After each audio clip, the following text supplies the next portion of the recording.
Support for the roundup comes from Symphony 3, allowing councils to connect their systems securely, to automate their data flows and to monitor performance in real time.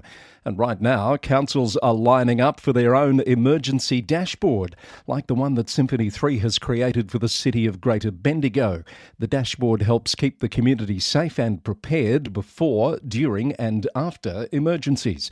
It pulls together live data, including weather data, traffic data, emergency incidents, unplanned and planned disruptions, news and social media feeds. Visit www.symphony3.com to learn how you can get an emergency dashboard for your community.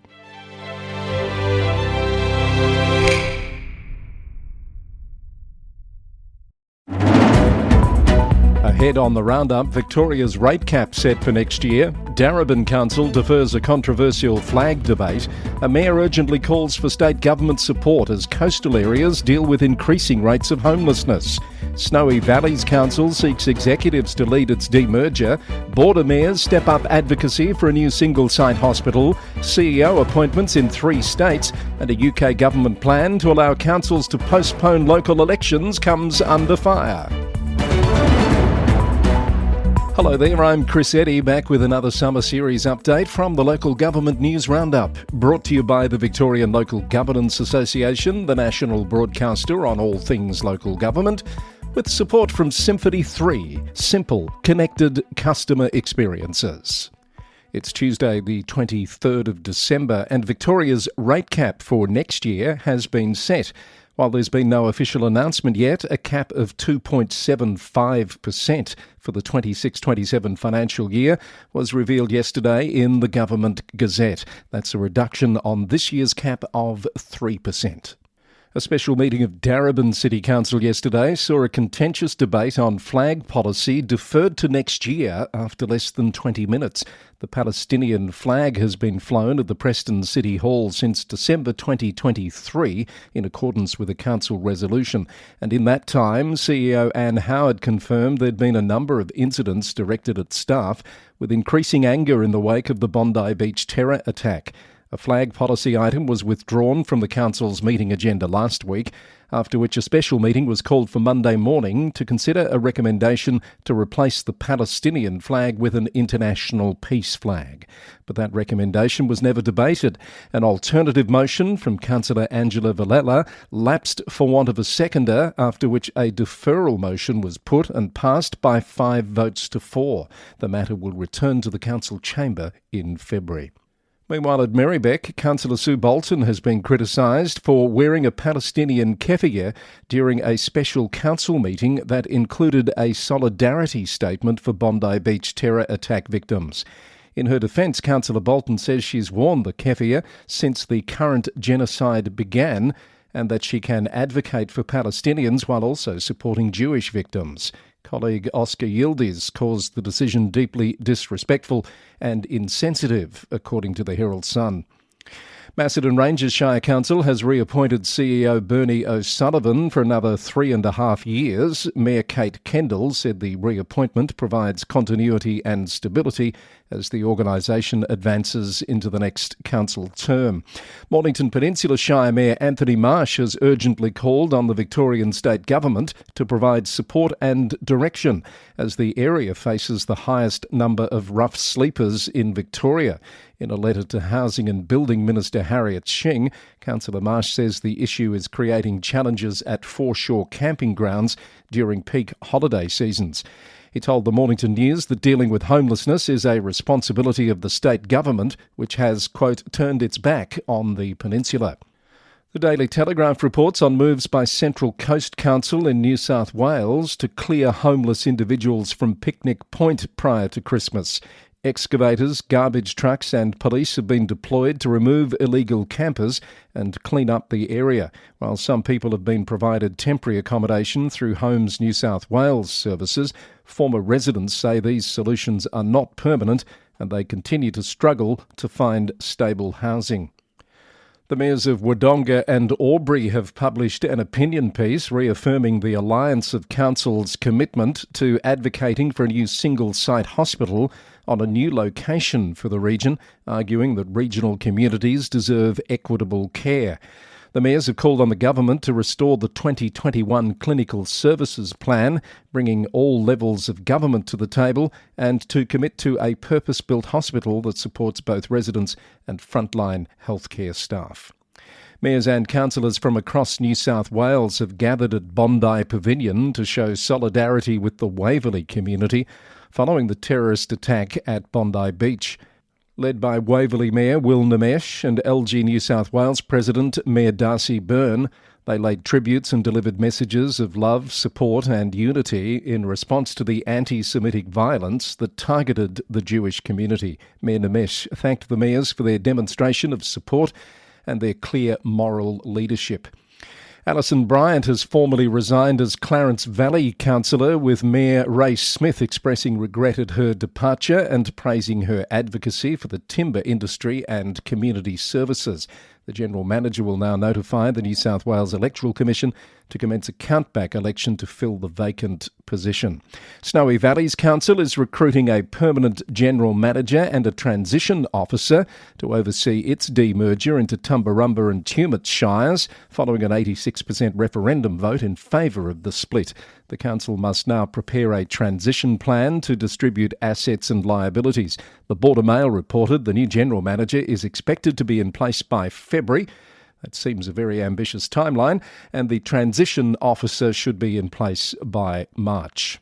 Port Macquarie Hastings Council spent over $47,000 managing code of conduct complaints during a one-year period, with 5 complaints received and 2 progressing to full investigation.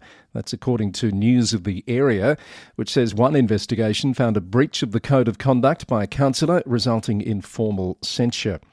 Edward River Council has adopted a policy allowing it to sell surplus town water on the temporary water trade market starting early next year, potentially generating more than $500,000 annually based on current prices. More on that from the Denny Pastoral Times. And Narrabri Shire Council has endorsed a submission to a review of local government remuneration, recommending that deputy mayors receive additional remuneration beyond standard councillor fees. In Tasmania, City of Hobart Deputy Lord Mayor Zelinda Sherlock has announced that she's joining the Tasmanian Greens ahead of next year's local government elections. Dr Sherlock previously ran as a Labor candidate in 2018 and later as an independent. The Mercury reported she felt compelled to join a party committed to bringing people together rather than driving them apart in an increasingly divisive political climate. The City of Launceston Council's backing of a $15 million redevelopment of an old building into mixed-use space with 21 apartments has sparked concerns it could become short-stay accommodation rather than help housing affordability. With 312 short-stay properties in Inner Launceston compared to just 8 long-term rental listings, the Tenants Union Tasmania argues these properties are having a significant detrimental effect. More on that from the Mercury. In South Australia, the city of Onkaparinga's new chief executive has been revealed. Sharon Mason, current chief executive of Selwyn District Council in New Zealand, has resigned to make the move to South Australia. She's also held the chief executive position at Bulla District Council previously, and she began her career as a British Army officer. She says her departure is due to the new opportunity rather than any issues with the newly elected council, according to the Post. Onkaparinga Council announced the appointment yesterday, but has not yet said when Ms Mason will commence. A spokesman confirmed to the Advertiser that the council would provide relocation assistance to Ms Mason up to $20,000. Jason Midzi, a former mayoral candidate in the city of Marion, has pleaded guilty to 10 counts of dishonestly exercising a vote in the 2022 council election. His counsel argued that he was motivated to save face from a low vote count rather than to win. Prosecutors are seeking jail time despite defence arguments that Midzi has already suffered consequences, including losing his nursing job and public humiliation. Sentencing is scheduled for February, as reported by Adelaide Now. From Queensland, the popular Reef Eye Ferris wheel will keep turning on the Cairns Esplanade after the council approved a 12-month extension with operator Westshell. The attraction has drawn 475,000 riders since June 2022 and generated over $557,000 in council revenue. The Shire of Coolgardie in WA has appointed Sabine Taylor as temporary chief executive for 3 months starting the 1st of January after being informed that acting CEO Aaron Cook cannot extend his contract beyond 12 months under the Local Government Act. The council selected Taylor, who's been with the Shire for 4 months as executive manager, to maintain continuity while they seek legal advice on potentially reappointing Cook in the future. The Kalgoorlie Miner reported that a permanent chief executive is unlikely to be appointed until late August next year. And the Shire of Weil Catcham has appointed Tom Kettle, currently manager of governance at the town of Port Hedland, as their new Chief Executive Officer commencing in February. Tom has 14 years of local government experience, a law degree and board experience. And some updates out of the UK for you. The Electoral Commission has criticised the government's plan to allow councils to postpone local elections scheduled for next May until 2027. It warns it risks damaging public confidence and creates a conflict of interest when existing councils decide how long before they face voters. Ministers say some councils are concerned about capacity and costs of running elections for authorities that will soon be abolished as part of a local government reorganisation. But opposition parties claim that Labor is trying to avoid electoral losses. Employees at Westminster City Council have been warned to exercise caution in their use of Microsoft Teams after a major cyber attack at 3 London councils last month using social engineering methods. UC Today reports the incident has demonstrated how attackers are weaponising trusted collaboration platforms to expand access beyond initial breaches. And West Sussex County Council has called on the UK government to make all primary schools smartphone free, following concerns about the impact of social media and mobile phones on children's well-being and learning.